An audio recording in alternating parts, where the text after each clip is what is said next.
If you want to get work done outside, you need to do it before 9 a.m. or after the sun goes down. So you either have to have a really good light or you need to wake up before 9. I'm Sounds hearing right. just Yeah, invest in a that good makes light. sense.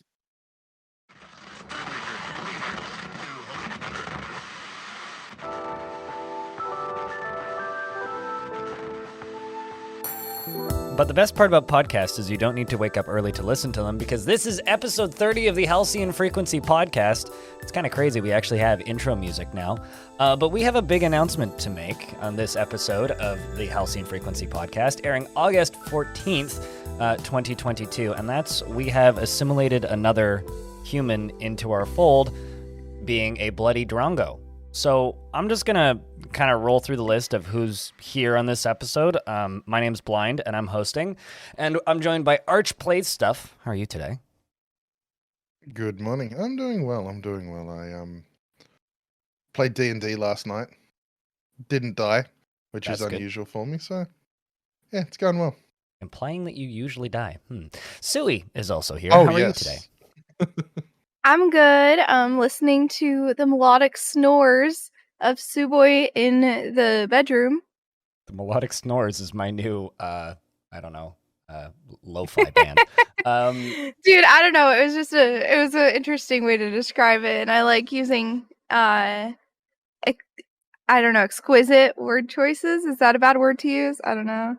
It's not- Confusing word Exquisite. choices, what I'd say. Exquisite snores. You just heard the voice Darling, of this word choice Jess, is divine. who's also here. Hi, Jess. How are you? How's your Hi. day? I'm okay. I'm feeling better today than I have all week because I had a very weird mental week. But doing better. I've been in a bit of a funk myself, so I feel you there. But like I said, I started this podcast off with we have assimilated another member into the team, and this is kind of like, I guess, the official team announcement for it, which is why there's a bit of a full house here today. Bloody Drongo has joined our funny little group called Halcyon Frequency. So Drongo, I've got a question. Who are you, and why did you join us? Hi, I'm Bloody Drongo. I joined you because I heard you had a taste for exquisite streamers. Ooh. I'm a full-time content creator, primarily on Twitch, and I stream a lot of very similar games to existing members like FG Squared, 2D Curie, Arch Play Stuff, Suwey. There's a lot of overlap there. So for me, I was already kind of in the sphere of Halcyon Frequency creators, and just kind of when the opportunity came up, it eventually just seemed to be the choice that made a good amount of sense, and I'm excited to be here. Can I just brag for a moment? I followed him before he was an affiliate. That is true. Yeah, Arch did follow me actually before I is was an true. affiliate. His first streams were Worm Online, and this was when I was really pushing for Worm Online to have some sort of streamer support. And I was like, we need to follow him, we need to support him. And I started watching because of that, and I actually somehow fell down the rabbit hole and actually started enjoying his content, which is always a mistake. My deepest condolences. Now he makes TikToks, which You means get your he truly can't be comeuppance. trusted. Yeah. Look, I hit 100 followers on TikTok today. That's my little win. Hell yeah. And I'm sticking to it. I'm basically a Zoomer now. Fantastic. More than me, even. Okay, I hit I was the youngest on the 200. team. I hit 220 subs on YouTube because I had a short that got 3,000 views, and that was my win of the week. So I love that for you. That's fantastic. Dang. yeah, Just I crawling have up towards the big 500. a whole 220 YouTube subscribers. So basically, I'm huge. I mean, that's what I heard. So wait. I mean, I nearly didn't join because I was like, I don't know. Jess just seems a really intimidating personality. I know she's big on YouTube.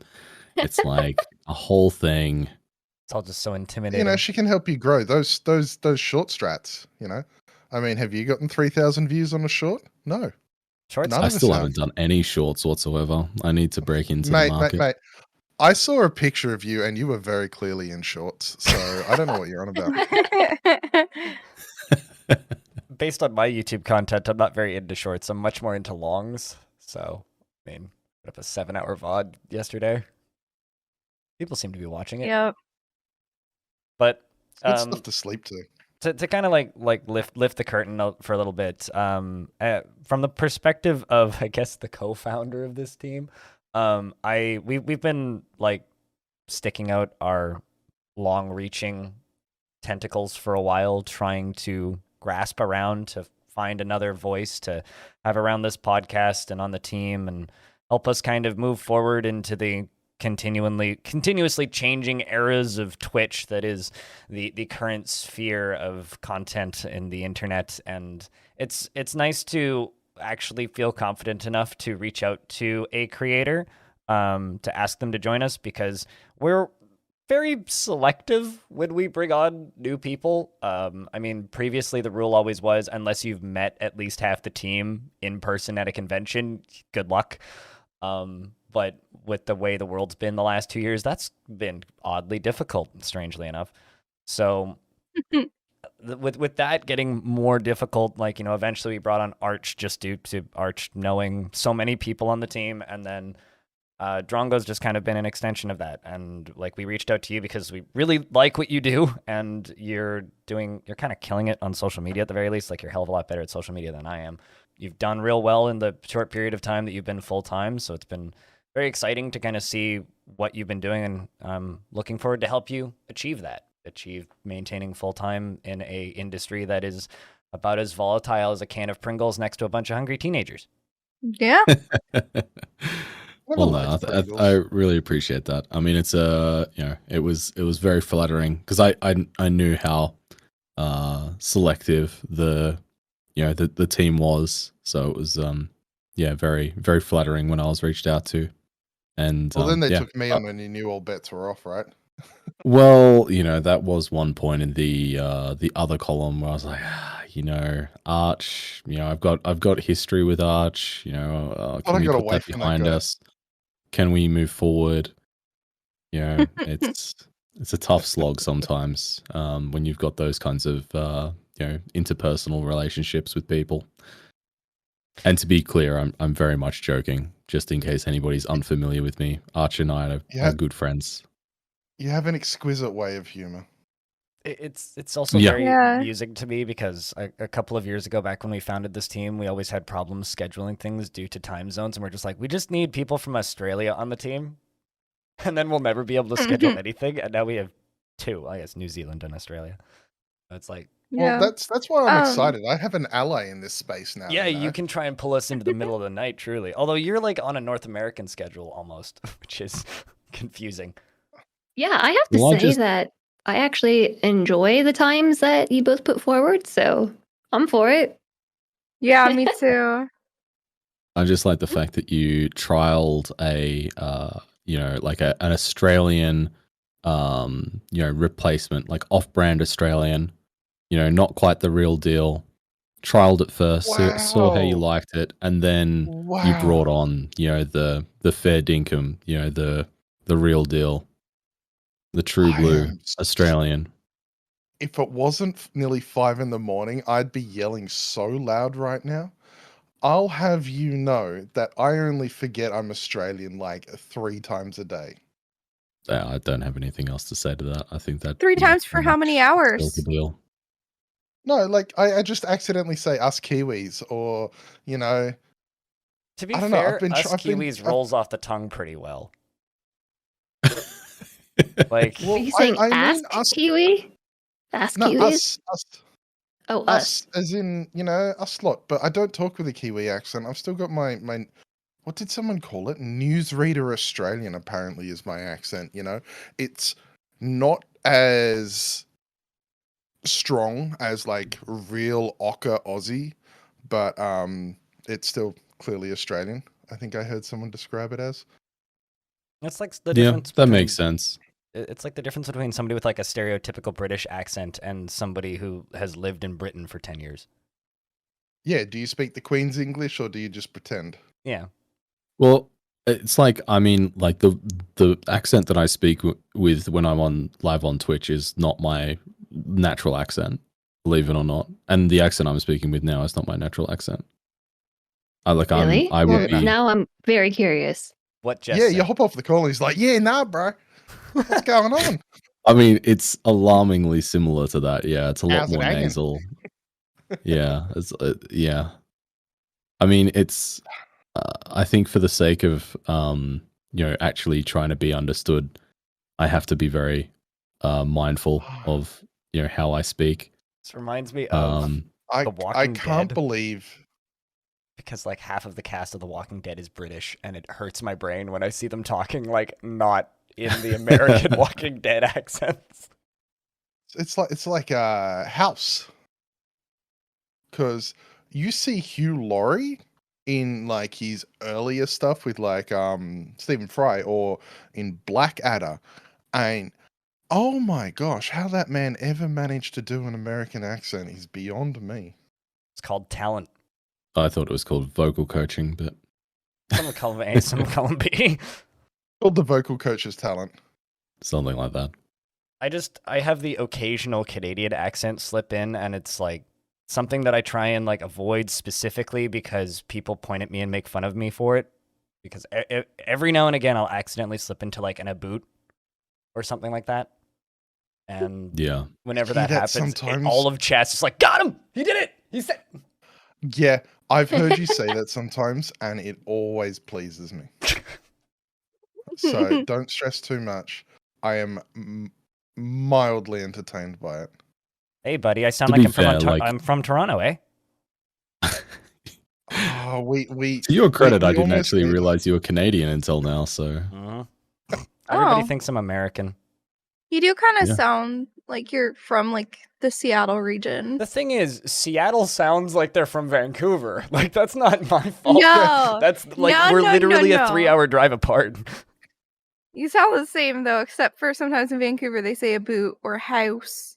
Well, no, the thing is, most people in Vancouver sound like they're from Korea or China or India because that's where they're actually from. Mm. Wow. Being a not a Caucasian Canadian in Vancouver, depending on where you live, you're the minority. So like, Yeah, I mean I'm the minority where I live because it's mostly Hispanic.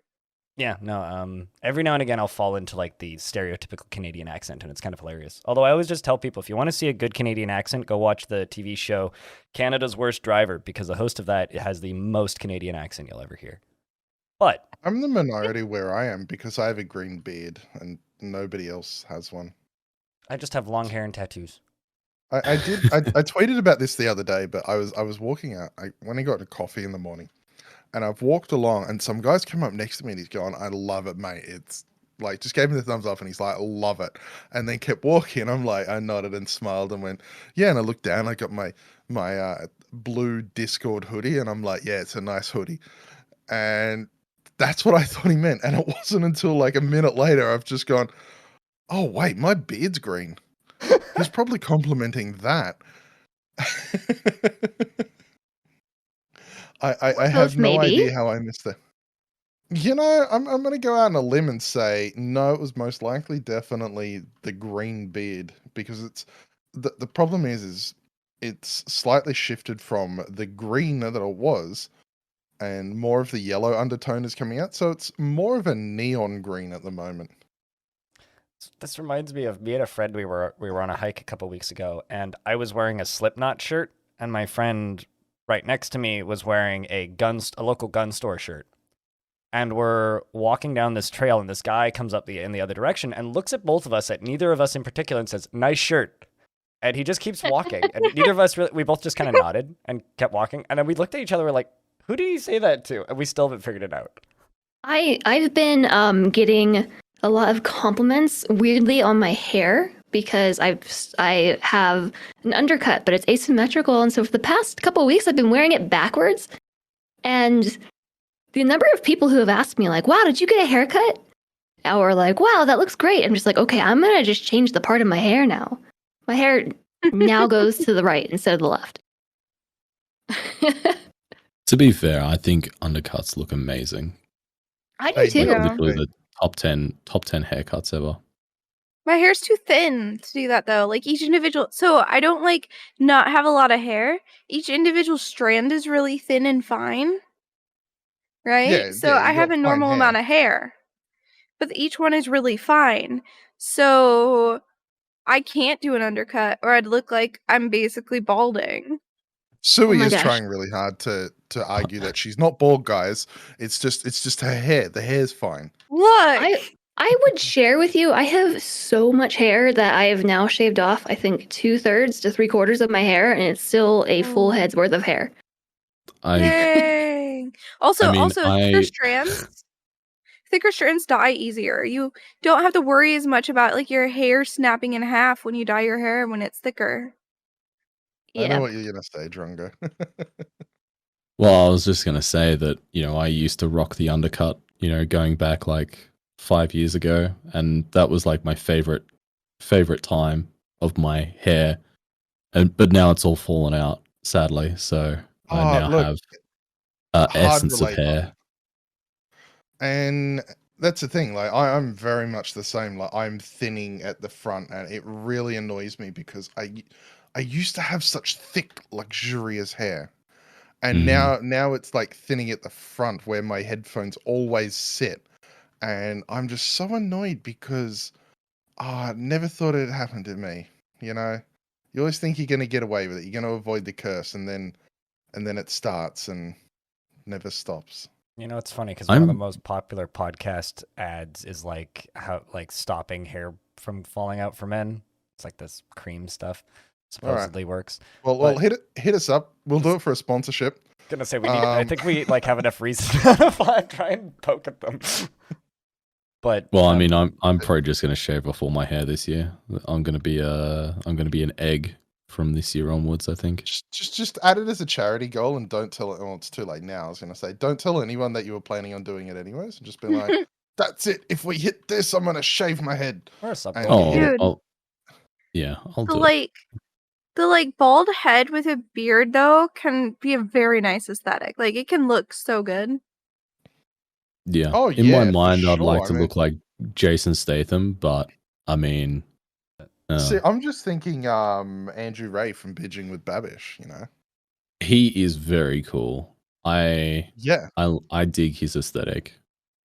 Yeah. Tattoos, ability to cook, and beard and bald. I mean, you're basically describing 4/10 of me right now. 4/10 of me? That's not what I meant to say. 3/4 of me. Well, since we're like a quarter of the way through this podcast, I think it's time that we go to a real quick break. And when we return, we will talk about the games that we have been playing this week. Hi, this is Tidikiri. I'm a full-time content creator and Twitch streamer focusing on indie and strategy games. I'm advocating accessibility in video games, especially when it comes to simulation sickness. I love chatting with my wholesome community, achievement hunting, and winter. Look for Tidikiri on Twitch, YouTube, Twitter, Instagram, TikTok, and Patreon. And now, back to the podcast. And we're back to the Halcyon Frequency podcast. Once again, this is episode 30. On the dock today, we got myself, Blind, Archplay Stuff, Bloody Drongo, Suwey, and Jess. And we're going to be talking about the games that we've been playing this week. And, I'm just going to pick a random name from the list here and say, Jess, can you talk to us about 2 Point Campus? You just picked me because I'm at the top. Yeah. Don't kill the magic. Come on.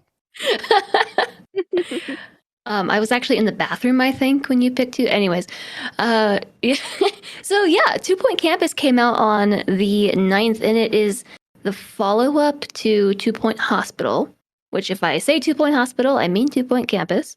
It's by 2 Point Studios, and it's very similar to 2 Point Hospital, but it has introduced a lot of changes. So the 2 Point series typically are like management sims / builders of some sort. So the first one was a hospital builder.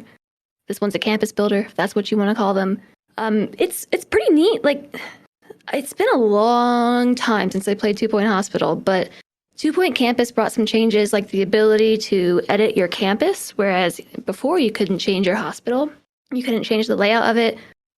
This one has been really interesting.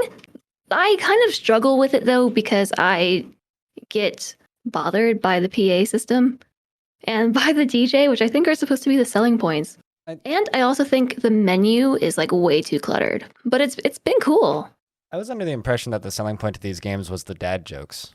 Yeah, but those are usually like during the radio announcements and the PA system. Okay. Gotcha. But to me, I'm like ADHD brain, they're distracting me. Yeah. I've played a fair bit of 2 Point Campus as well this week, and I think the main thing that I personally missed from 2 Point Hospital was with 2 Point Hospital you had the people with the illnesses or whatever needing the diagnosis, and all of the made up illnesses were puns and jokes and stuff like that. And even though the same sense of humor is carried over to 2 Point Campus, it doesn't have that same unifying jumping off point that 2 Point Hospital has. It doesn't really shine through. And if you actually read the course info, it's there, but it doesn't. It's not prominent like it was in 2 Point Hospital. Yeah, and it also someone said that it feels empty compared to 2 Point Hospital, and I could agree with that as well, because the hospitals were usually overflowing with little people, and the campuses tend to be a little bit quieter. But I also haven't played past the second map, so I don't know if that changes.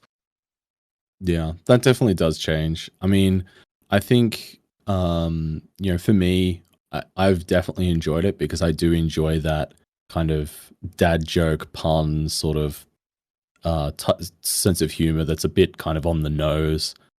I also did have some issues with the PA system, and I had to turn that down in the sound settings just because it was kind of invasive. It is funny, but it does kind of, disrupt the experience.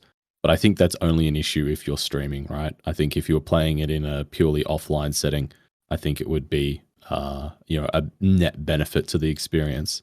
Yeah, I ended up just turning the radio off entirely. Yeah, that's fair. But I think if you enjoyed the 2 Point Hospital, like a lot of the actual building mechanics are the same, with some slight revisions and changes for the better, like you mentioned, like the ability to edit and move your rooms and stuff. And it plays very, very similarly and kind of builds on the previous version or the previous game. So I've really enjoyed it. I think it's, for me, it's an overall positive experience. Yeah, I would agree. It took me a minute, though, to figure out, like an entire stream, to figure out the UI. I kept saying, I don't know if this is a me problem or the game problem, but nothing is where I feel like it should be. Interesting. I think Probably maybe just because a I me played problem. it more recently, I didn't have that same issue because I feel like a lot of the UI elements carried over from Hospital. But, yeah, I hadn't played since 2019, so that could be it. Gotcha. I'm just really happy that those guys are out there making games still, because like they're in the grand scheme of things, like the people who founded 2 Point Studios are kind of like PC game development OGs. Like they worked on Theme Hospital in the 90s. Like they've been in the industry as long as you could have been in the industry in a lot of ways, and it's nice to see them getting work and not working for big studios anymore. I miss the upchuck sound from Theme Park. That's all I have to contribute to this conversation. I played 2 Point Hospital for about 3 hours. Got so fed up with it, but Bullfrog Studios and Theme Park and the little when you had the roller coaster that was too powerful. Yep, that's just childhood memories right there. Couldn't agree more. I have a very similar feeling about 2 Point Hospital. I played it for about 2.5 hours and just went, nope, not for me. But so, yeah, me too. This is actually a question. This is a question I have for 2 Point Campus. The thing that bothered me with 2 Point Hospital was you would have this whole setup, and then it would be there's a new disease, there's this new thing, and it literally just required a new room and a new doctor. There wasn't a lot of crossover where you had to balance a single room for multiple things or anything.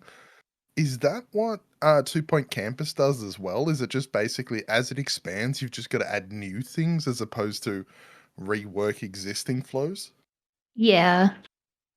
Yeah, I would say that that is the core gameplay loop. The one thing that they have changed is there's a higher focus on smaller goals. So you basically get requests from your students or teachers or whatever for a specific facility, which does mean that you do need to, from time to time, look at reevaluating how you've built, say a science room or a computer lab or something like that, to rebuild it to incorporate this new piece of machinery that they've requested or that you've unlocked recently.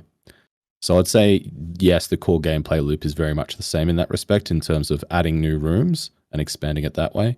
But I would say that there's a different dynamic slightly added in, but it's not the key focus. Right, yeah. Something else it's done, I can't remember if this was done in 2 Point Hospital or not, so you can tell me, Drongo, but when you're moving between years, because it's a campus, so like you'll have year 1 students, year 2 students, when it's the summer, it gives you new objectives, like build another one of these rooms, build another one of like hire this person, that sort of thing, this kind of teacher. But I don't remember it being like that in 2 Point Hospital, so it forces you to kind of have to redesign occasionally, like have to maybe move rooms around or change your flow or just change your overall design, which I found kind of cool. That's been my favorite part, actually, is the summer when I can just be like, yay, creative mode.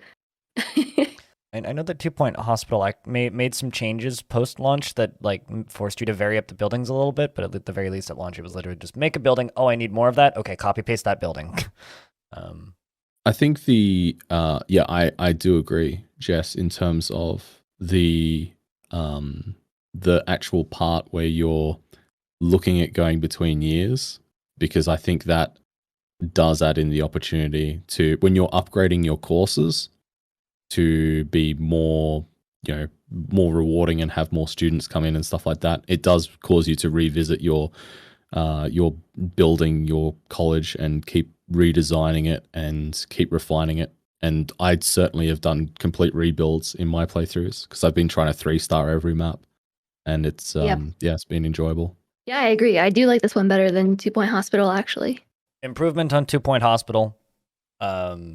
Different game, different puns, kind of different pun delivery, but still enjoyable for the people who really like those games. And it seems to be a success all around from my point of view. It's like definitely still in theme with 2 Point Hospital.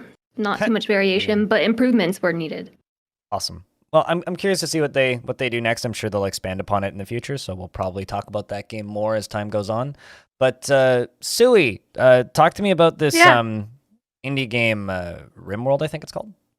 Yeah. So this game, nobody's really heard of it, right? No, never. Yeah, that's why I'm expecting you to tell us all about it. Oh, okay. I was just checking. So Rimworld is a colony management sim made by Ludion Studios, which is just a tiny little indie company nobody's ever heard of, right? It is their first game, I believe, and it's a colony management sim where you try to keep your colony alive and you keep growing it. And anyway, I'm gonna cut this joke, and I've been playing Rimworld again. Old. Yeah, Almost as old as Rimworld. yeah.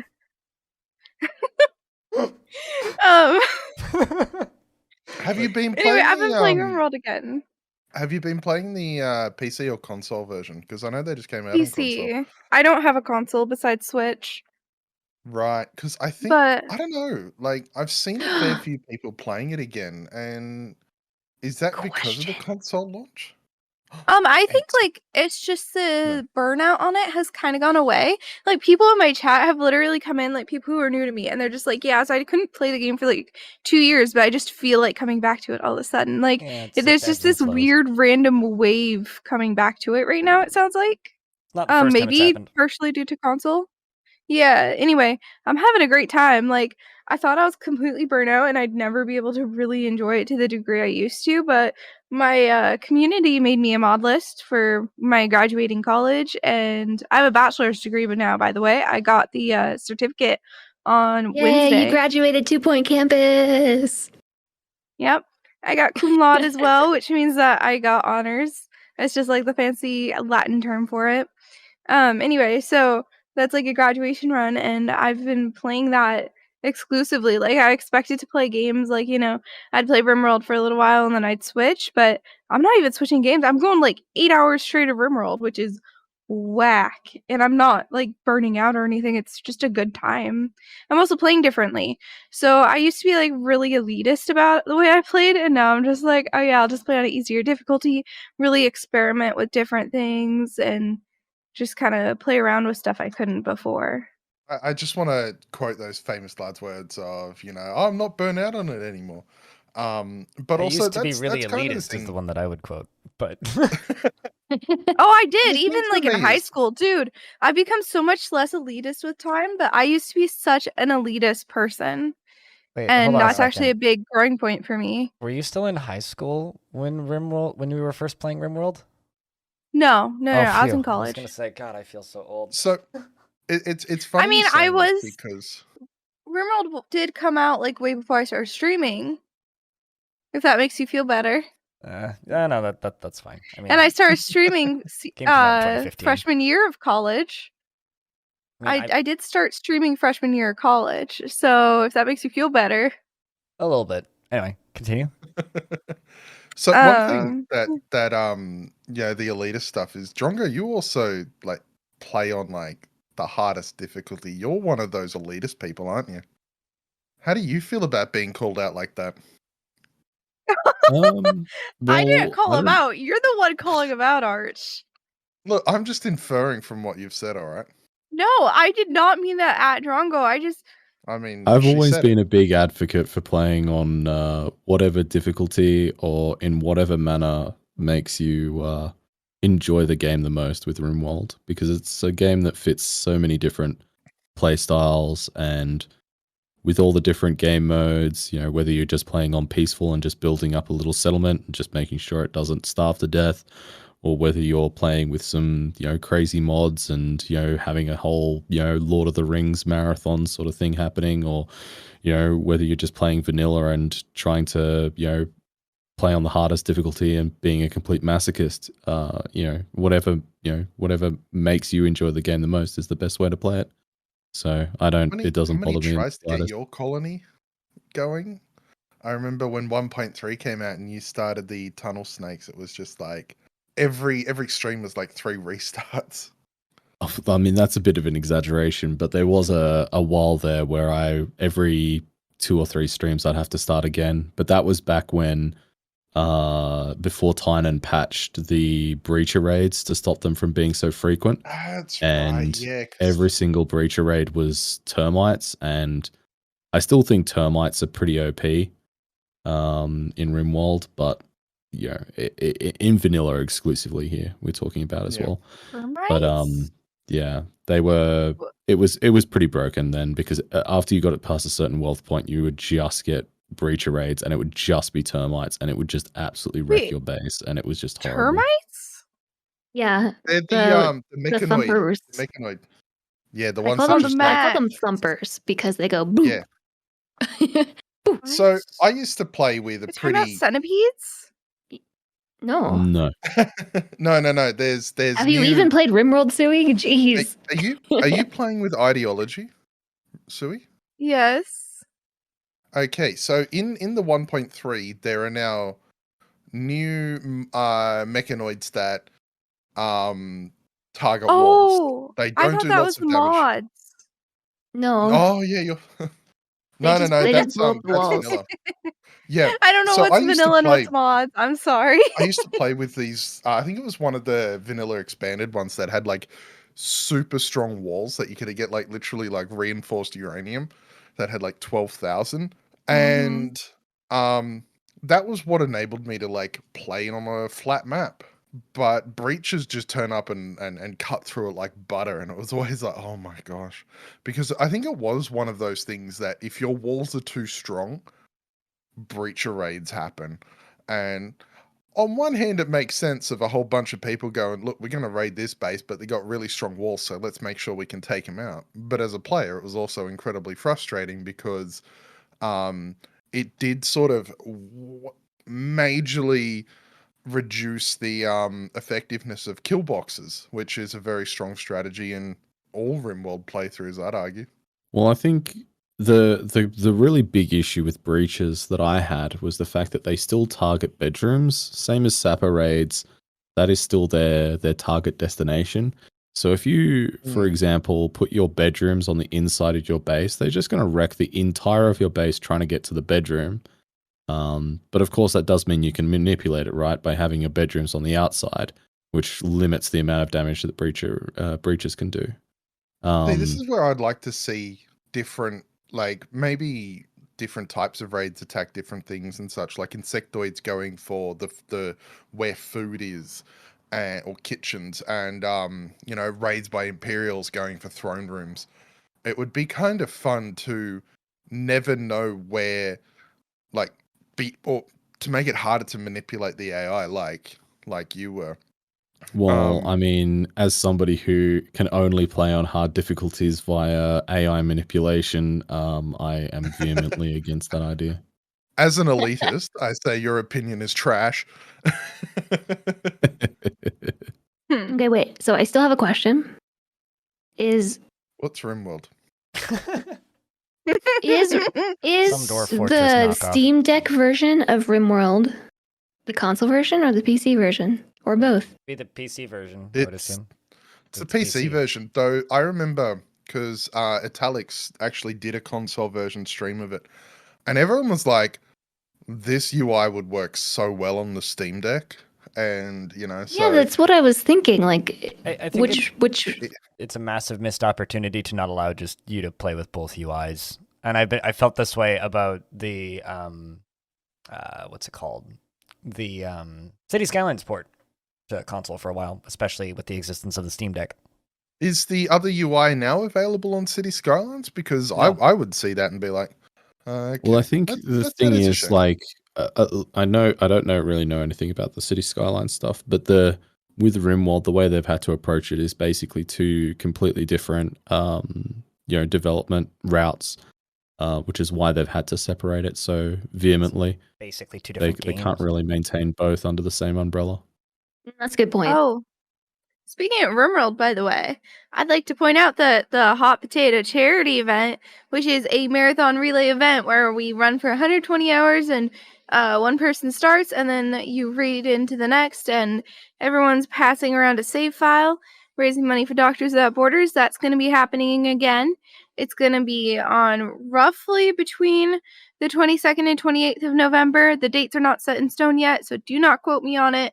And we are looking for streamers who want to join. So if you got a favorite streamer, I believe Blind can add the form into the podcast description and you can send it their way. Yep. Wow, I'm the one who adds those things in now. Also true. I need the credit for this. Please, I Okay, need the well, dopamine Arch hit. can add it Thank you. in, and you can send that link to your favorite streamer and tell them to apply. And Or just send them a link to this that's podcast. how they can get in. That'd be even better. Yeah, frankly. and make sure to leave a comment on wherever you listen to the podcast or wherever you can, and just be like, "Thanks for the link, Arch." It'd do me great. I think that for the sake of time, we could probably do an entire episode on Rimworld. So, it's really nice that you're back on Rimworld, Suwey, and enjoying it. I know at the very least I've been, like, just the thought of playing that game again makes me upset. So, like, I'm glad that people are capable of burning out and going back. How about we jump to another wild wasteland full of danger?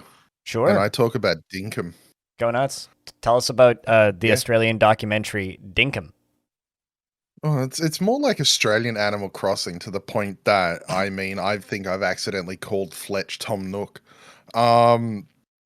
It's a PC game.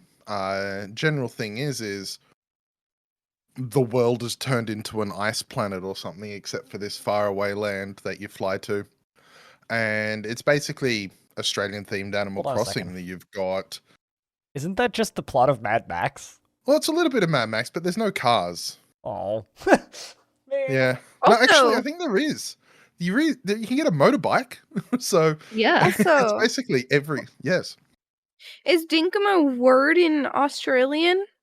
Fair Yeah. dinkum. It is. What does it mean? The internet Well- has told me it means genuine. Yeah, but like Just the don't thing listen to is, the Australians and, just like, I'll tell you what the Google said. yeah. Listen to the American. The thing is, though, is I've never heard dinkum said without fair in front of it. Apparently, Yeah, it it's not is. But I've never heard as it either. as time goes on and the way things have changed, like it probably was used like that. Let's say origin late 19th century, according to Google there. So, that might have been where it is, but all that survived is the phrase fair dinkum, which basically means, like, The true like article. that, Yeah, the true article. It's Or like it can also be naming a used Canadian in sort game of like... No. Let's not probably call a game Mate or something, but I don't know where that'd be buddy. on Steam. But yeah, no, it's a really peaceful game and it's got some really good mechanics. It is just literally Animal Crossing without the animals on PC, like when you boil it down. But I mean, like I've said with my community and all of that, doesn't mean it's a bad thing. What is Stardew Valley but literally Harvest Moon but on PC?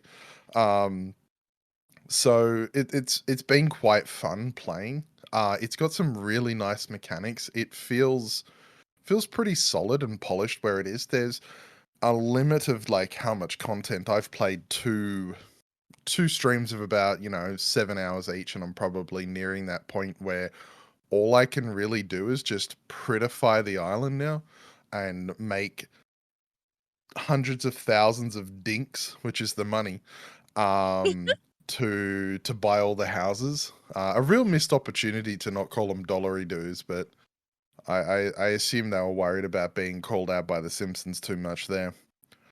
But yeah, no, it's quite fun.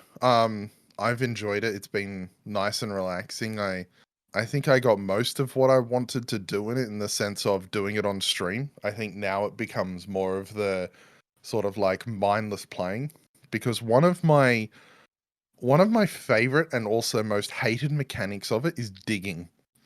Because in most games, you dig dirt, it goes into your inventory, right? That's what we all play, that's what we all expect. You dig dirt, it stays on your shovel. The next dig action you do will drop the dirt. So in order to flatten an area, you've got to dig it, run to the spot where it's down, drop it, run to the spot where it's up, dig it. And so it becomes rather tedious and limiting in that sense. Don't you have a But- wheelbarrow? Gosh. I don't have a wheelbarrow because they're like the Binging with Babish knockoff wants to charge me 80,000 dinks for it. And you It only is get worth so it, many though. dinks. You only get so many dinks selling in bugs every day. Well, Drongo, you'll also understand. Is this game full of dink jokes? why? You can pick up a funnel web spider and just put it in your pocket. Well, I was gonna say, think I it's feel like just the fact that you things. can't just pick up a shovel load of dirt and stick it in your pocket is perhaps, maybe a better mechanic.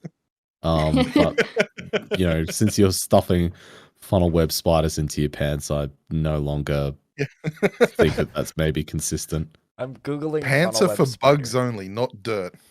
Actually, another mechanic that really bugs me about Dinkum, get it, bugs? Well, you actually can't put bugs in inventory slots. Like, you can't put them in a chest, or birds, birds? I don't think you can catch birds. Or fish. You can't do it with fish either. Oh, Yeah, yeah, and cute little spider it's- bros. I mean, funnel But web it's- spiders can kill and still do. I'm sure they- they they- can, but I love the way they they look might all look- threatening.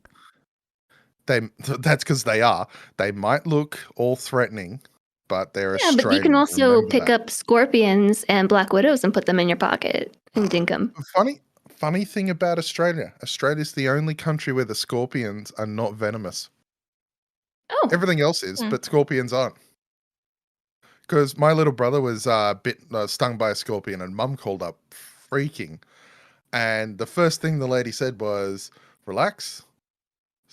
Australia's the only country where scorpions are not venomous." And yeah, he was fine. Well, I mean, he's been a bit weird ever since, but no one can claim whether he's okay before it, so it's kind of hard to tell there. Don't blame the scorpion.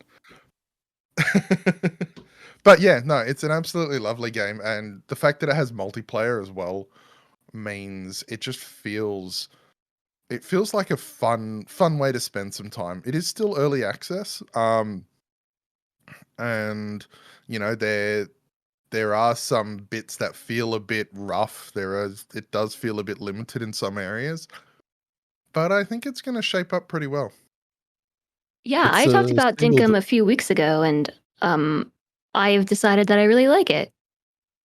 It's good. Yeah, I totally agree with you, Arch. I spoke about it and was like, I don't know, I'm like really iffy on Animal Crossing. This one seems cool. I'll update you. My update is good. I want to keep playing. And also, the magpies make me miss home. Like, you know the little warbling sing song of the magpies, the black and white birds? Mm-hmm. Yeah, you don't get them in New Zealand. And I was playing bird Dinkum. songs. I heard them and I literally teared up at it because it wasn't until then that I realized how much there's these little things that, like, you know, remind you of home. And the magpie warbling was one of them, and I was just like, oh my god, I used to wake up to these noises, you know? I get that with pikas, but for And camping. yeah, With what, you know, sorry? it's, Pecans? Pikas. yeah, the little Pokemon before they evolve into So if you Pikachu. go to Google and type in Pika, Pika, it's a small rodent that are all basically just live in like the British Columbian mountains. And they're like, imagine like a hamster crossed with like a weird mouse, but they're extremely loud and they scream Pika. Wait, how do you spell it? Pika. Is this Oh, Which also means- the inspiration for P-I-K-A. I've heard Pikachu? P-E-K-A. Yeah, it is the also inspiration for shoots Pikachu. True story. It also shoots tens of thousands of electricity Yes, bolts. very dangerous. Oh, they are very cute. So cute. They're about the size of a I muffin. They're wanna tiny. cuddle it. But you can hear them like half a kilometer away. They're so loud. Well, in other news, I've just learned that a pika or a peka is a Croatian dish It's also- made of seafood or potatoes and assorted vegetables, Pika also means penis, which you in cannot hear Portuguese, from a so- mile away. And is not electric in the slightest.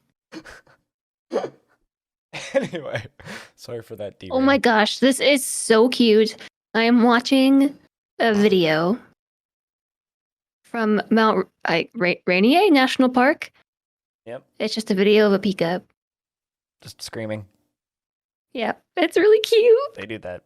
I want one. Can Here, I I'll link pet it. one? They're We'll- sort of we'll link it in endangered, the so good luck. podcast.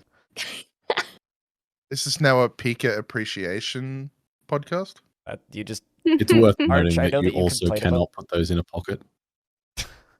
Arch, I know that you I always reckon I complain could about if I this, tried. but I think you mean- just name this podcast Pika Appreciation Podcast. Oh, the noise it makes. Yeah, it's really cute. Maybe I should edit the noise it Oh, makes now into I this feel like I'm podcast. missing it. You have to edit the noise in. Oh my gosh.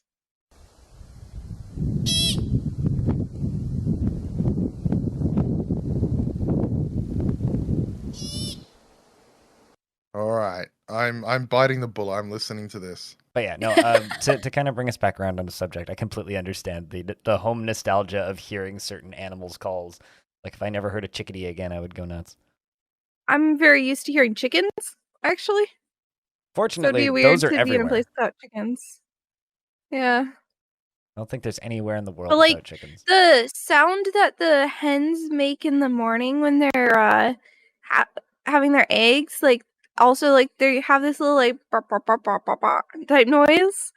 And that's very, like, I don't know. I like that noise. I always like the surprise cluck that the chickens made when playing Raft, and you just knew it an egg the diameter of like a fist had just passed through it, and you're like, Oh yeah, they're like, oh my God. Yeah, I'd be that too if I suddenly laid an egg. But I completely derailed. So Yeah, back to Australia. Let's get back to the other side of the country. yeah, back to Australia. The chickens in Dinkum actually make a noise when they lay eggs too. Yeah, they're very Mhm. cute. I do like the very Australian references. Like Irwin is the animal seller, and he literally just looks like Steve Irwin. I thought that one was kind of cool. And there's some other very Australian references. It's a beautiful game, and I really enjoyed it. And part of me just wants to play the heck out of it until I can't stand it anymore. Part of me wants to wait for updates and be like, yeah, no, now I can play it. But Yeah. no, I think it'll My be fun. aforementioned short was actually about Dinkum and a chicken. It was a sad moment. Ooh. should Rip. we ask you to spoil the short, Oh. or should we link to the short? How do we do this? Just link it. Don't tell us. Just link it. The sad moment. I mean, I've seen the short, but I haven't. Yeah, it was me learning a hard lesson about taking care of your chickens. TLDR, build a fence. wildlife like them. Oh no. But on the topic of early access games that are pretty and have fences, I'm going to try and underail this podcast because I completely ruined the last subject. And ask if I can talk about Farthest Frontier for a minute. No, Yeah, Why do no, you have that to actually has ask? fences. Just do it. That has fences. I'll allow it. I'll It allow does have it. fences. I was on And- the end. I was on the fence. And then you linked it to Farthest Frontier, which actually does have fences and walls. So yeah, I'll allow it. It has fences You've and had walls, some except the horrible wildlife just eat segues. your people instead of your chickens. But so Farthest Frontier launched into early access this past week, and it's released by Crate Entertainment, the people who made an action RPG called Grim Dawn. It is a medieval city builder that takes place in various places in Europe. Kind of has almost Viking-y looking buildings in places, but it's a very European city builder. Follows in the steps of Banished. I think it's a survival kind of low scale city builder, almost colony builder, kind of on that line. It's similar to games like End Zone, Banished, Colony Survival, and kind of that whole category of games. Like they've kind of become city build, like a separate genre of city builders unto themselves at this point, which I'm here for, and I do kind of want to play that type of game every now and again. I played a bunch of End Zone. I liked Banish for a very brief period of time, and then I got really bored back in the day. But this game, Farthest Frontier, is maybe a perfect example of, oh wow, that's early access, because there's parts of it where it's like, oh, this is really cool. There's a lot of interesting interactions, and then the AI just completely breaks, and you have to restart the whole game to fix it. Where like things just won't get done. Like I was playing once, and I like half my buildings started burning down, and they refused to repair them for like no logical reason. And then restarting the game, they repaired them immediately. So I've had some weird issues like that, but it's an interesting management game that really kind of focuses you down a specific, well, not a specific route, but there's lots of different things that you can build on each tier of building, which you unlock as you build buildings and as you have the right resources. But depending on the map that you're in and the resources that are available to you, you will never be able to build every single building on each tier. You're expected to build what you can, focus on that, get a surplus of resources, make some gold, and then sell that to purchase the stuff that you do need for the later tiers from the traders. And it kind of becomes a pretty interesting little game loop when you're like, well, in order to move on to the next tier, I need 2 types of bread or 2 types of food, so I need bread. Okay, well, how do I acquire bread? Well, I can grow bread in the very, very, very unfinished clunky farming UI, or grow wheat to make bread, but in order to make bread, I need a mill. And in order to make a mill, I need heavy tools. But in order to get heavy tools, I need a specific a building, which is in the next tier. So I don't have the ability to acquire heavy tools. Heavy tools are very expensive, and I acquire those by acquiring gold, which I can get from alcohol. Okay, well, how do I get alcohol? I have to buy alcohol from the traders because I can't afford, because I can't make a brewery yet because that's in the next tier of building and also requires heavy tools.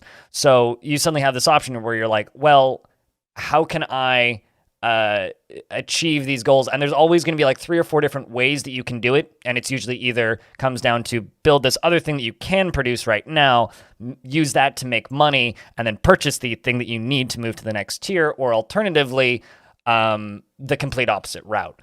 And I think that there's elements of this game that are really, really cool like that and lend themselves to being a really interesting little management game. It's also very district focused, where you're going to be placing certain buildings in certain areas because, the citizens don't want to be near the pile of human feces that is used for compost, but they don't mind being near a tavern, right? However, the tavern, if it's near certain types of buildings, the tavern won't be as popular and things like that. There is combat in the game. Enemy villages will attack you. They're not on your map, so you can't see them directly. But they will come in and start raiding you once you get big enough. So you have to build fences and walls. Eventually, once you get to the tier 3s and 4s, you'll be making armor and weapons, or you can purchase armor and weapons earlier on. And then you can build guard towers, and they will take out the raiders as they come in. You can also build guard posts, which essentially have patrolling guards, but those guys cost gold to just employ, so you need to have a steady stream of income, which either comes from taxes or taverns or your marketplace, or just trading and buying and selling goods. So from a gameplay design perspective, I think it's really solid at this point. The issue is there are bugs that are rather glaring, especially on day one. I know some of the problems with the AI just like deciding to not have been fixed. They've patched it a couple of times since day one, but it took a good while for me to kind of figure out the routes that the game wanted me to do. The first time I played, I just tried to do everything without realizing that, this is a game about specializing. The game claims to have a tutorial, but 7.5 hours in, they told me how to demolish buildings. So if the game has a tutorial, it's either bugged, or it's so poorly paced that you never actually get the pop-ups until like hours after you figured out how to do the thing. So it's very much like kind of throws you into the deep end in that regard. But after a lot of fiddling and complaining about the way they've designed their UI, my chat actually referred to it as very paradox-esque, as in a lot of pretty pictures, not a lot of useful text, and everything is like conveyed via tooltips, which is not the most efficient way of doing things. I much prefer just a list of things. My God, I love tooltips. I like tooltips too, but I don't like a shovel with a wheelbarrow in it doesn't mean anything to me, but something that says compost means something to me. So I'd rather my buttons have like a word next to them to tell me what it is instead of me having to mouse over it. But that's just me. So I did find the UX to be a little bit confuddling and weirdly laid out in places, especially because like I don't see very well, right? So I always like to zoom in my UI if they give me the option to have UI scaling. UI scaling doesn't scale the entire UI; it scales the window elements. But if you scale it past the default, so if you scale up even like 0.1%, it starts breaking the UI in places. Text doesn't fit in boxes. Windows don't fit in the screen, so I literally have to like move the window into different places just to see all of the UI. But then it double that annoyance when, like, let's just say the trade screen, right? It likes to pop up on the lower right hand of the screen, which fits in the screen normally if you're on the default or smaller sizes for the UI. But I have to click it and move it to the middle of the screen to actually be able to see it. I have to move it out from behind other UI elements. And then it doesn't remember where that window was, so the next time I open that window, it's back in the first place. Little annoyances like that just become cumbersome and annoying as you're playing for hours and constantly opening different menus. The game takes a bajillion years to load for some reason. I have it on my SSD, but the load times, I actually timed it. It took 31 seconds to load a medium map and 1 minute and 12 seconds to load a large map. So I wouldn't want to see what this game would be like on a normal hard drive. So definitely load it on an SSD. I wanted to ask you about your or how you feel the game is optimized, because I've heard a lot of complaints about the game being super unoptimized. Yeah, so I have an older computer, so I don't know how much of this is my computer. Like I'm running I have a pretty good computer for 2017, basically. I have a 7700K processor, i7, and a 1070 and 64 gigabytes of RAM, which runs most things just fine. But this thing, it runs great until it doesn't. Like it runs great at like solid 60 plus FPS, no problems, and then I'll turn the camera at a weird angle and it'll chug. Like it'll just stop. I tried a large map for a little bit on the first day, and that ran like awfully. So I wouldn't play a large map. I'd play either the medium or the small. But I haven't hit the edge of a medium map yet, so I don't actually know how much bigger the large ones are. So there's that. Certain menus lag, the trading menu, because it has a scroll bar on the right side because there's so many fancy assets and art and all this crap instead of just some text. For the trading UI, that lags, like scrolling up and down that makes the whole game chug. Certain menus do that for some reason, and I don't know why, which early access, right? So I don't know. I think it's a game with a hell of a lot of potential. I mean, I played it for 6 hours the first day and I liked it. I went back for 8 hours on a second day, and I do think that there is something there. It is a very compelling management game that has a lot of depth to it. I really like things like the farming system. The farming system has weeds, soil fertility, tilling, and different plants may damage or improve soil fertility, which actually, as somebody who gardens in real life, makes that mechanic really, really interesting. But the UI is so poorly laid out, I can't figure it out. I'm 14 hours into the game, and I don't know how the farming in the game works. So there are elements of the game that I really, really, really, really, really like, and then there are elements of it that I think are just very poorly conveyed or poorly explained, or some combination. So I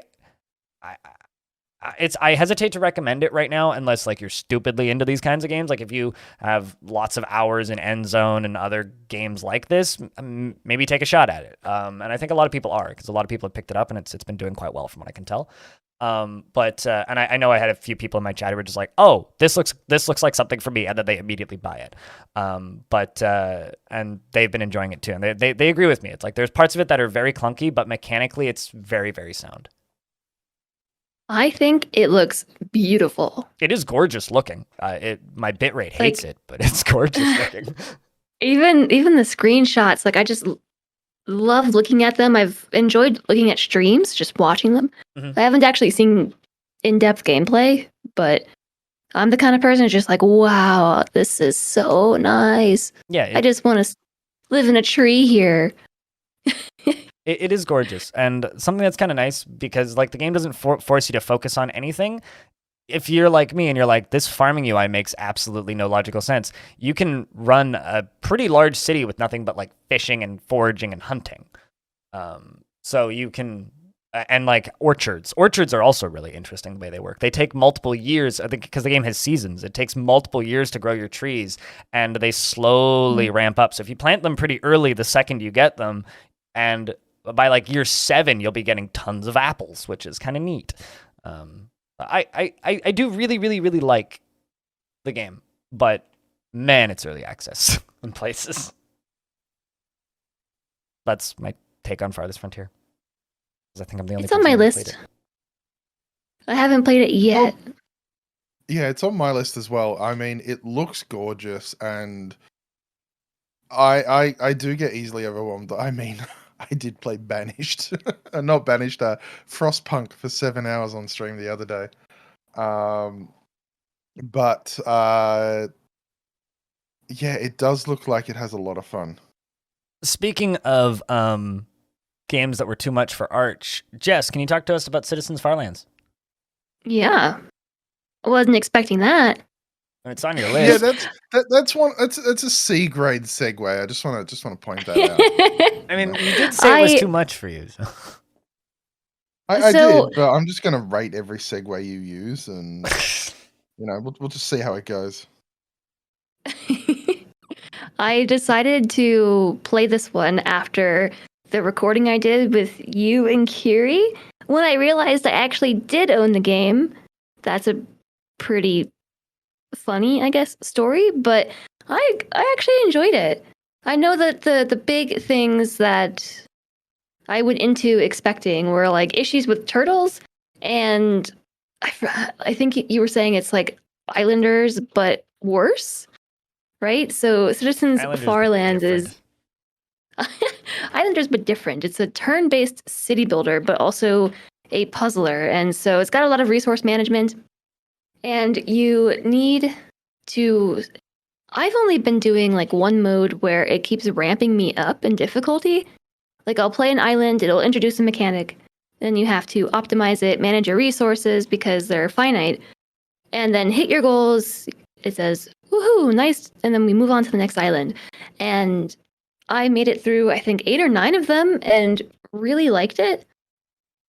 I haven't been back to play it again, but I was pleasantly surprised. I played a bit of Citizens Farlands before it actually officially released, and I normally don't like puzzle games, but I also really like city builders. And so for me, it was very interesting to kind of be like, well, will I enjoy this? And I did. I did think it was a fun take on it. I've never played a game that's quite like that before. Certainly the version I played, which was prior to the full release, was more unpolished than what's out there now. And I still believe there is a few things that need to be patched with it. But I thought it was good. It's not my favorite game I've ever played by a long shot, but it's a game that I would say is good, and it's a unique game from an indie dev. So yeah, gets a thumbs up from me. super reasonably Yeah, priced. no, like that's the thing. Like the game for me got overwhelming, but for someone who likes that, it is quite nice in that. It's kind of hits that I really enjoyed the first levels, but then when it got to the point that you had to grow the food, to grow the farm, to grow the mines, to grow the artisanal stuff, to grow the artisans, to grow the smithing, to grow the army, to grow this. Yeah, and when then to do it the brought in the anno a little bit. yeah. I personally really like that stuff, and the problem I have with Anno, I'm just completely different game, but it's like the newest one, 1800, right? It has a bunch of different islands you have to manage, and that was too much. But this one, I like that you just do the thing, and then you do the next thing, and I found it to be really simple, actually. But I also love puzzles, so I don't know if that's the difference there. The limited resources probably is what like affected me the most. The fact that, you couldn't be like, okay, I got to fit this in and then I can swap it around. The fact that all of those resources were slowly ticking away when you weren't using them was really the issue. Yeah, I did not enjoy how your collection buildings wouldn't pause when your resources were full, or like What? when your storage was full. Oh, So if automatically, yeah, you have to manually pause them. Yeah, like if you have space for 100 lumber, and then you had a lumber camp, it would just keep harvesting the lumber, and then it would just go to the Yeah. void to be Yeah. gone forever. And that I did not like, but I guess that maybe is intentional as part of the resource management, which I'm iffy on. But I feel I- like that's something that, having spoken with the dev, I believe that is something that is intentional.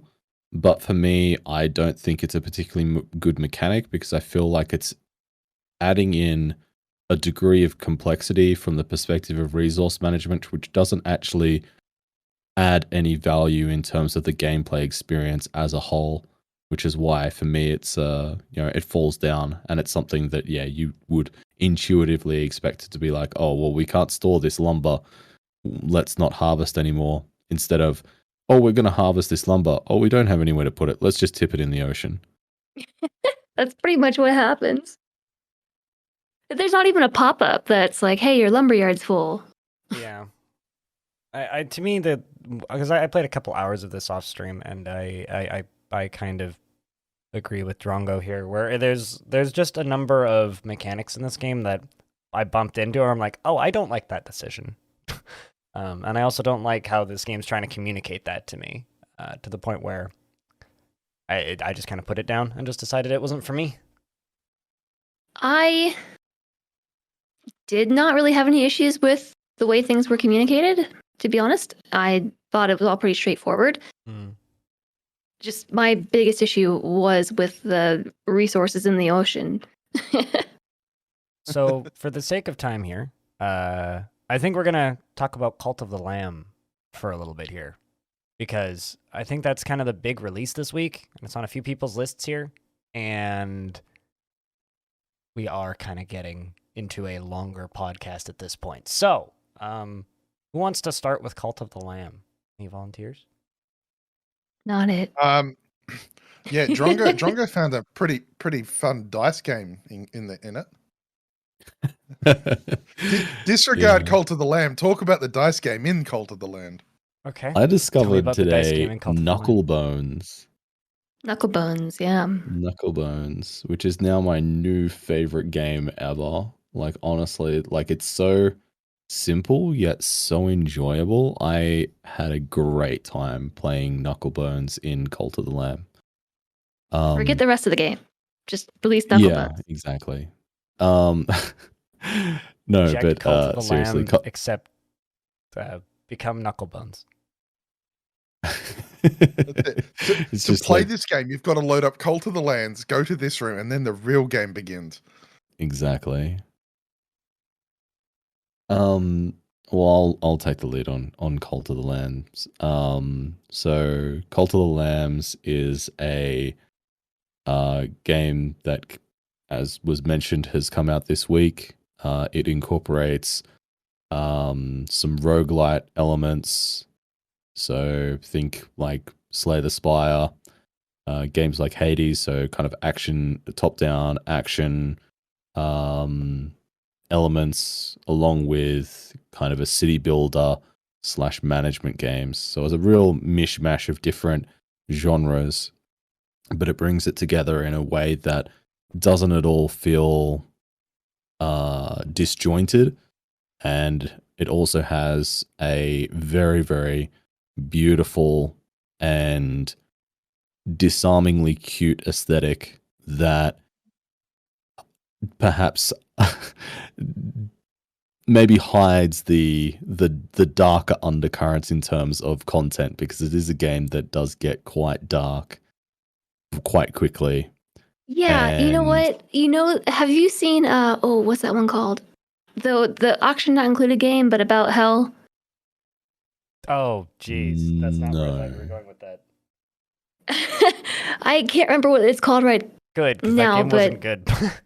yeah, but I was gonna say that game I think was attempting the exact same thing and just did it really badly. But yeah, Cult of the Lamb I would pulls say it off. This game reminds me Yeah. of Don't Starve visually.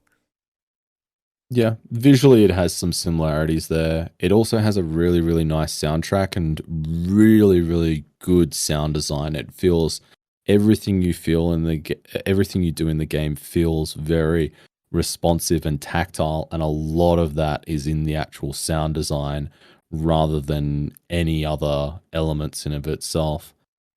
So it's been really. I played it for the first time earlier this evening actually, and I had a great time. The other real standout thing about Cult of the Lamb is that it incorporates a Twitch integration with its own extension specifically for Twitch, which actually allows the viewers to not only interact with and influence the outcome of things that happen on the stream, but also take part in the stream and be one of your followers or members of the cult.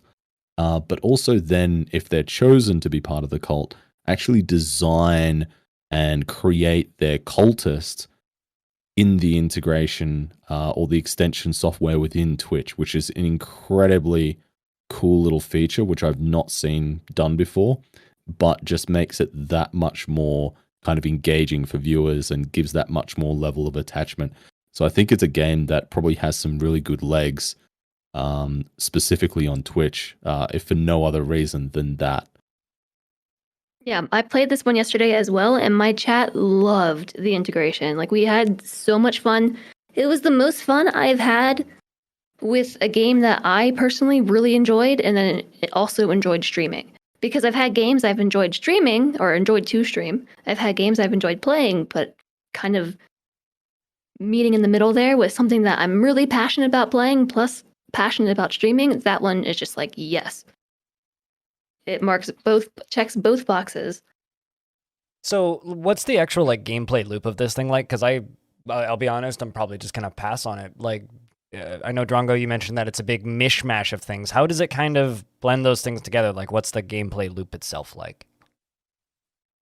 Sure. So, in terms of what the actual core gameplay looks like, at least within the first, I would say 4 hours or so, is that you have your kind of central hub, which is where you have your cultists, and you have your settlement where you can construct buildings, you can manage your resources such as food, you can gather favor, which is basically your currency to purchase upgrades within your religion. And then while you're doing all this, like leveling up various different aspects and upgrading different parts of your settlement to make you more powerful or your cult as a whole more powerful, you then have the ability to venture out into the world into what they call crusades, where you go out and you basically do, or this is where it becomes like almost like a bullet hell kind of roguelike situation, where you go out and you have these different rooms and different paths that you can take, very similar to if you've played Slay the Spire, and you have different rooms that you can take with different treasure rooms or mini bosses or any number of different things. And it's like the Slay the Spire overview, but then like Darkest Dungeon map. Like the way that you navigate the map is that's the impression I got. Sorry to interrupt. No, not at all. So I mean, from that respect, and then you basically from those crusades, you gather resources and you gather new cultists, and you gather basically all this different stuff that you bring back to your base, and then you can further upgrade and things like that. But all of that's happening in real time. Things don't really pause while you're out and away from your home base. Things are always happening there, and you'll get notifications of things that are happening there. So you need to make sure that you leave your colonists with enough food. You need to make sure that they're not revolting against you. And, sometimes there will be the opportunity to sacrifice one of your followers to give you a power up during your crusade, or one of your followers will get brought to you within the actual level on your crusade, and all these different ways to kind of intertwine those two very different gameplay experiences. And I think it's done really, really well. The one big downfall, I think, is the accessibility wise. They haven't done a particularly great job from the people I've spoken to. Yeah. I think FG and Kiri have both mentioned that there's various simulation sickness things. Mm-hmm. Yeah, that's largely one of the reasons I'm gonna pass on it as well. But for me, mostly it's the bullet hell aspects. I literally can't play games that are like that. So, if you've played, I don't know if you played Hades. It's similar. Hades was unplayable for me. Yeah, okay. I was gonna say because it's similar combat to Hades, but way easier. Like way easier, way simpler, way slower. I mean, maybe I could play it, but I don't know. I like actual roguelikes. All of these run-based inspired games just bother me because it removes everything that I actually enjoy about roguelikes. That's fair. I mean, the like, I never played Hades. I mean, I enjoyed watching parts of it. I really enjoyed the soundtrack from it, but it was the gameplay for me was not a selling point. That's not typically a game that I would go out of my way to play or enjoy. But fortunately, with Cult of the Lamb, the management and the city builder aspects were what kind of got me more interested. And it certainly, to me, is not I've definitely enjoyed the experiences that I would not normally have expected to enjoy, if that makes sense. Yeah. Yeah, no, I get it. I really enjoy dungeon crawlers actually, and I also enjoy management games, and this one just pulls them together seamlessly. I don't know, just like how it does it. These two genres that just they kind of overlap, but it just sews them together. Yeah, And it's enjoyable. It's like it's not too much of one thing and not too much of the other.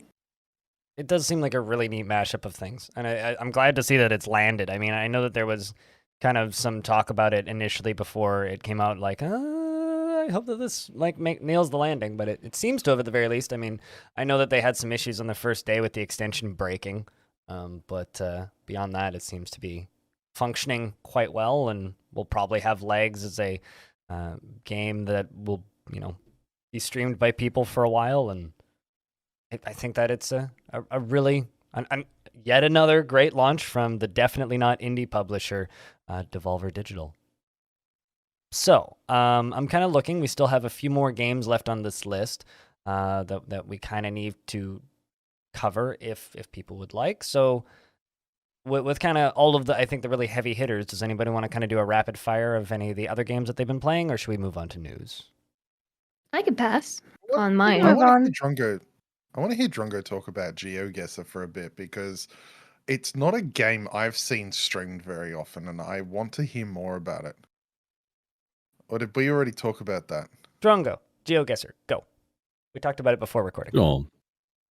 Okay, so Geoguessr, if you have not come across it before, is a game which essentially utilizes the Google Maps Street View and pulls it into a game where you get pulled to a location randomly around the world, and you don't have any idea where you are, and you have to explore the Street View and look for clues, and then you have a world map, and you can guess where you are, and you get points based off of how close you are to your location in the game. And so it's a game that I've played fairly often over the past year or so. I'd like to think that I'm getting pretty good at it by now. I've been doing recently no moving challenge runs, so basically just panning the camera around, which I personally really enjoy, because it means that I have to look very, very carefully for, very small clues, which you might overlook if you're moving around. You might pass up, what's that bush over there? What's the grass look like? Things like that. You might pass them up for, I'll go look for a road sign. So I've been doing no moving challenge runs, and I've been doing timed no moving challenge runs. So 20 seconds or less. And so this week I set a new PB of, I think it was 21,000 points. So each Geoguessr round has a maximum of 5,000 points from each one. And so for no moving, less than 20 seconds, 21,000 is pretty good for me. So damn, I'm very, very proud of that. I love Geoguessr because it feels like I'm going on a road trip somewhere that I don't know very well. Yeah. I like how do you take a chill game like Geoguessr and just add this elitism, max difficulty in, and you've gone and done it again. I can go in the opposite direction with Geoguessr. The last time I played Geoguessr was actually at Christmas. I had a bunch of the extended family over and at my parents' house, and we it was like my sisters and like their husbands basically, and then my mom and my dad and my aunt and uncle. And we were just like hanging out, and me and my brother-in-law just put we also did this with Jackbox for a bit, but we just put Geoguessr on the TV and just started playing on his laptop. After about a minute, like the entire family was just like around the TV, just going like, I think this is Belgium. No, it can't be Belgium. Definitely not Belgium. I'm pretty sure this is Belgium. And that's my favorite way to play Geoguessr. Just get a crowd of people together and go on a road trip. That's definitely a great way to do it. I've definitely done that before. And This makes me miss after hours. Yeah, kind of. It's that was how I got into Geoguessr.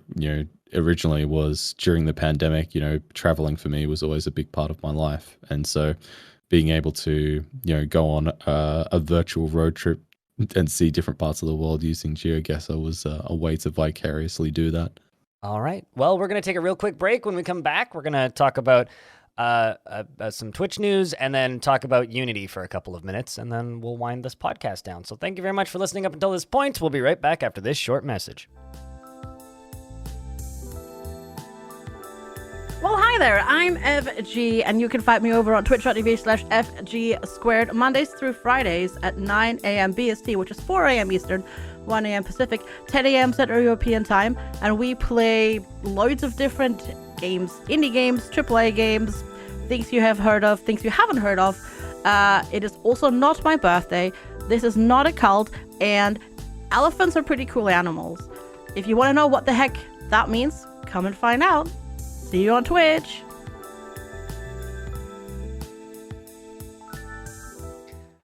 And we're back with episode 30 of the Halcyon Frequency podcast. I'm Blind and I'm hosting, and I'm alongside Arch Plays Stuff, Bloody Drongo, Suwey, and Jess, and I need to sneeze. Twitch has custom tags now. Arch, do you want to take this one while I mute and sneeze? Yeah, sure thing. So Twitch has finally expanded the amount of tags that you can have on your stream. Basically, like any social platform, hashtags allow you to categorize your content, and unlike any other social platform, they've relied on a few curated ones, but they're now they've expanded it to 10, and they're allowing people to put in their own tags. So it's a big win for people wanting to specialize a lot of their content, maybe focus on a specific genre or something, and really nail that down based like away from what Twitch is sort of giving in the generic terms. But it also does, from my own SEO mind, my own categorizing ideas, is it's going to make things a lot harder for streamers as well to identify what tags are worth using. And if you're using your own custom ones, are you losing out on getting any traffic because you've added one that's like, say Drongo added, the Suwey's tag. Probably one of only like 2 or 3 people who would use that tag on the site. Where does that place them in terms of, whether or not it's worthwhile using? So yeah, there's benefits adding up to 10, being able to further fine tune your content to make sure that these tags apply specifically to you rather than using catch-alls. But I mean, it adds another layer of SEO when it comes to marketing yourself on Twitch. Or you can go in the footsteps of Steven Spawn and use and just make all of your tags the lyrics of "Never Gonna Give You Up" by Rick Astley. That's amazing. Which probably highlights just how useful he thinks this is. I personally don't think they're useful at all, but that's because I know how many people clicked on tags previously, and I think that making like them more customizable isn't going to help much, with the exception of like maybe things like ranked, or like League of Legends or games like that, or max difficulty or hard mode or hardcore or whatever, stuff like that. Like, but I think especially for people like me who stream really niche games, the game tags are more useful already. And, I memed the tags previously with like things like endurance training and visual ASMR. So I think I'm just going to kind of keep doing that.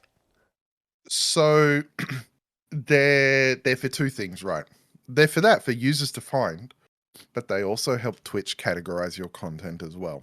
And that's where I feel they become more useful. The tags, I can guarantee you, even if I don't have access and see this, but I can guarantee you that they use those tags to categorize viewers for recommendations and for ads. So They do actually say that in their help article. Okay, because I've not seen that help article that does it, but I'll there link is it. a reason. They actually say the tags will play a more prominent role in creating discovery opportunities. For example, by integrating tags into shelf creation on the homepage, we can quickly respond to organic movements within our community and amplify them as they are happening.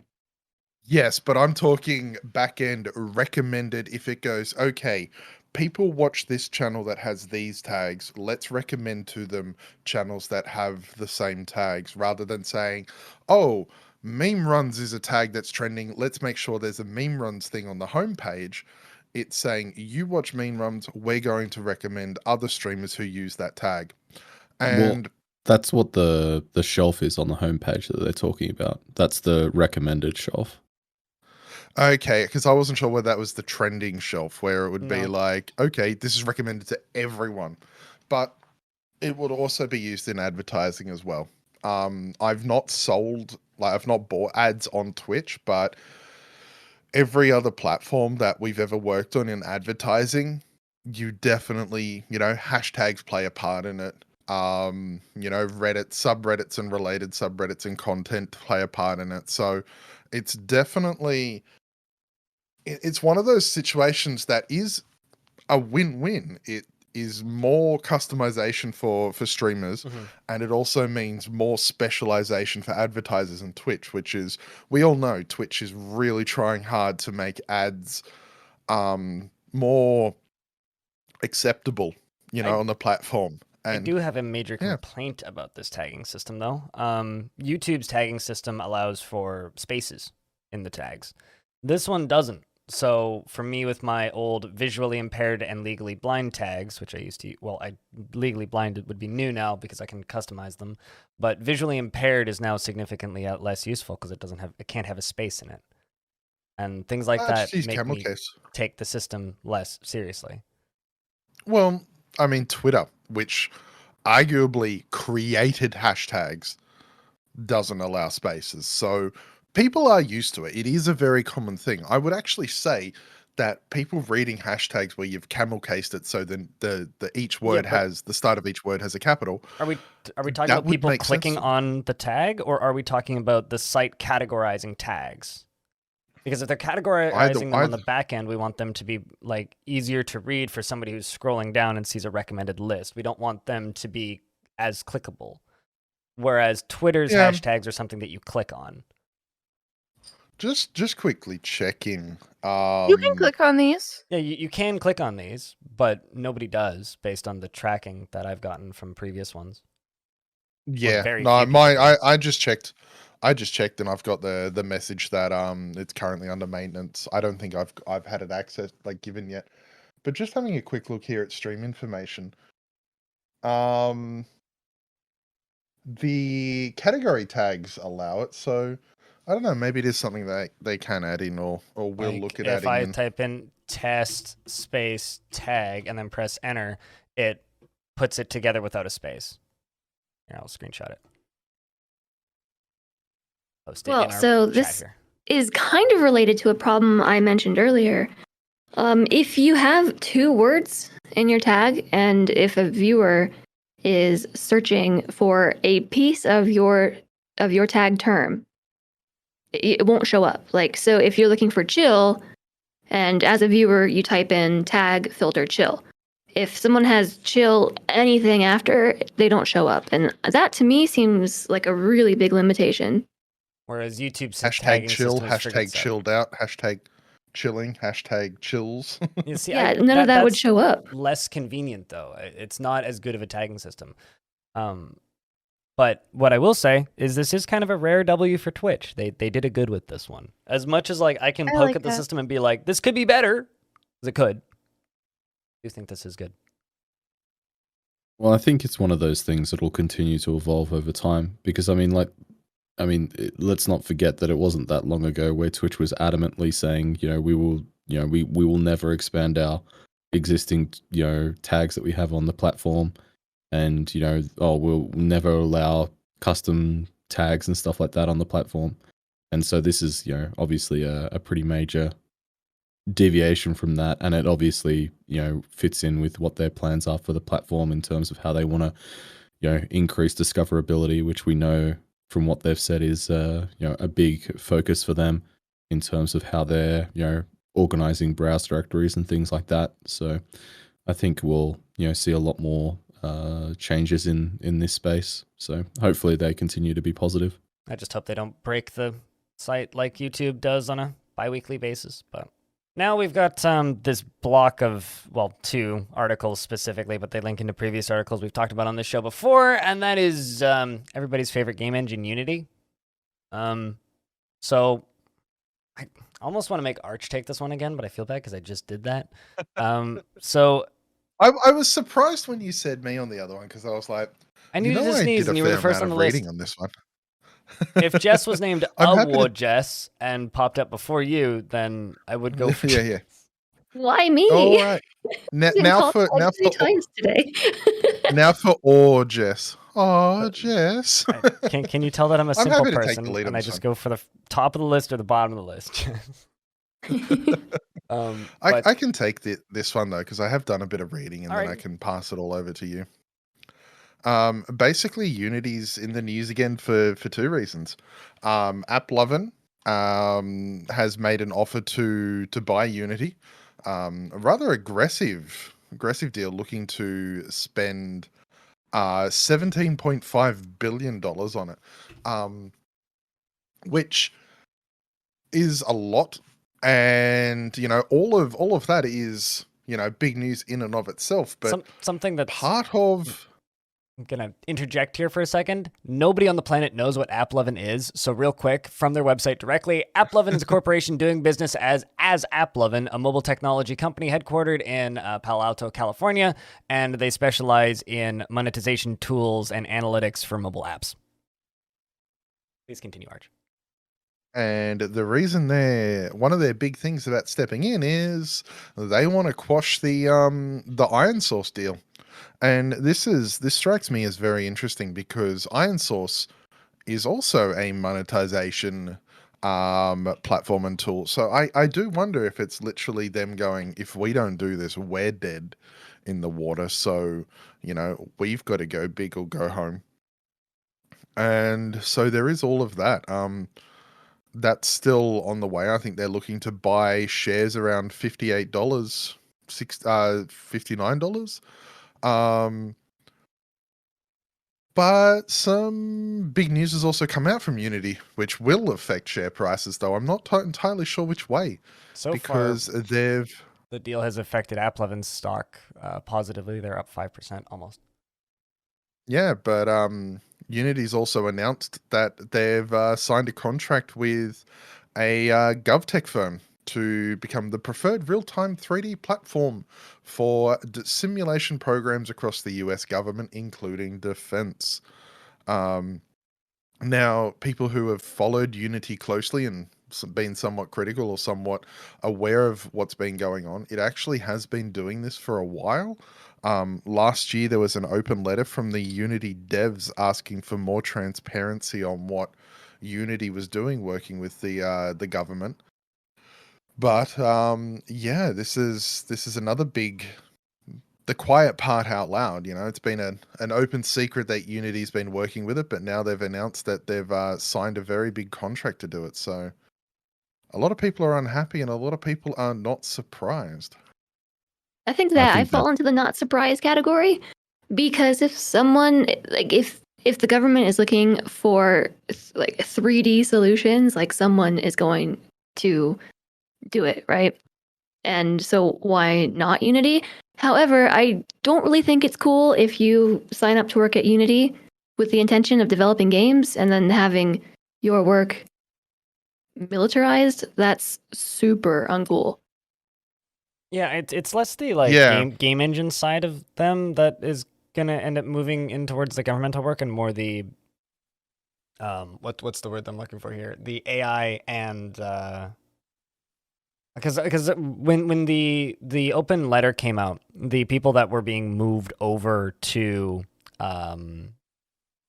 potentially work on this sort of stuff were primarily in their AI development side of things for running simulations. So it was their simulation and AI sections. And oddly enough, the AI department's the one that had that huge set of layoffs not too long ago as well. Yeah. It's just weird all around to me. Tweet. I did see one tweet of, just imagine the bugs that the military simulations are going to have to deal with now, Make enemies coming through walls. Everybody's T-posing. But yeah, as Jess said, it does create a rather complex thing because, I mean, a lot of developers do consider the social impact of their choices and of the things they use, and then surprisingly, or maybe not surprisingly, game development does tend to be a very, or is becoming a much more socially aware industry. So working with a platform that is helping the military industrial complex that is the US Defense Department, yeah, has quite a lot of developers really upset for just simply being associated with them. I Yeah. can't imagine that it will. I mean, it may mean that the company goes through a bit of a cultural shift, but I mean, I can't imagine it will, significantly hurt it in the long run. It's they'll just have those that do find it unacceptable for their own moral compasses will move on, and as long as there's money there, as long as there's paying jobs, there will be people to fill them. So Well, life will that's the go on in thing. that respect. Defense contracts are usually a pretty big money maker. So Mm. anything lost in indie developers or hobby developers is definitely going to be gained in government contracts and such. But Yeah. yeah, no, it's very interesting because a lot of developers or people who are very familiar with the workings of Unity have said this has been happening for a while now. This is like, not really been a big thing. The fact that they're announcing it now makes you wonder, are they trying to be transparent or is there something else? Are they trying to bolster their stock price for some reason? Well, I mean, if you're in that position, the stock market loves a good government guaranteed contract. So that if you want to Yeah. quickly increase your cash reserves, make that announcement, put it out there. Yeah. Well, and when it comes to smaller indie developers who, kind of want to put their profits where their mouth is, there's like multiple alternatives to Unity in the works currently. If you're trying to make specific types of games, there's things like Game Maker, which don't have any of these issues. There's Godot, which is an open source engine, which obviously doesn't have these issues. There's things like Blender, which large portions of your game development can be done within Blender. And then there's also Unreal, but who knows if Unreal is going to go this route in the future. So there's many other ways for a lot of independent developers to go that isn't necessarily using Unity. I think it's more, at least when it comes to the audience that's going to be listening to this podcast, I think it becomes an issue when, if you've been developing on Unity for, let's just say you've been making a game on Unity for the last 5 years, and then this comes out and you suddenly really don't like the company that you're building your life's work for the last 5 years on. That's a really crappy situation to be put in from the perspective of somebody who's making art. Shout out to RPG Maker XP, the first engine I ever used to make a game. Yeah, so I think I think that's primarily going to be the audience of this podcast. I don't know how many military government contractors listen to this show. I mean, maybe there's one, but I think it's a common thing for large tech companies to be working in, and that side of it's not surprising. But I think it's a bit of a shame that Unity built their brand on, their whole line is Unity for all, right? Like that's what they built their brand on, and this feels completely counterintuitive to that. That's more just disappointing to me than surprising. I'm not mad. I'm just disappointed. Pretty much, yeah. I think in an effort to be self-aware as well, I think there's it's worth pointing out that we as streamers are making our preferred art, essentially working for Amazon. So it's like, sometimes there's not a better option when you're in that circumstance. You've committed to something, and you've got to make peace with it. I mean, what's our options? Amazon, Facebook, or Google? Yeah. Or stream from a pirate radio station somewhere off the Irish Sea. Yeah, no one will. I might just move to Honduras. We're pretty big in Honduras. You'd definitely have a fan. #1 video games podcast in Honduras. Fun fact.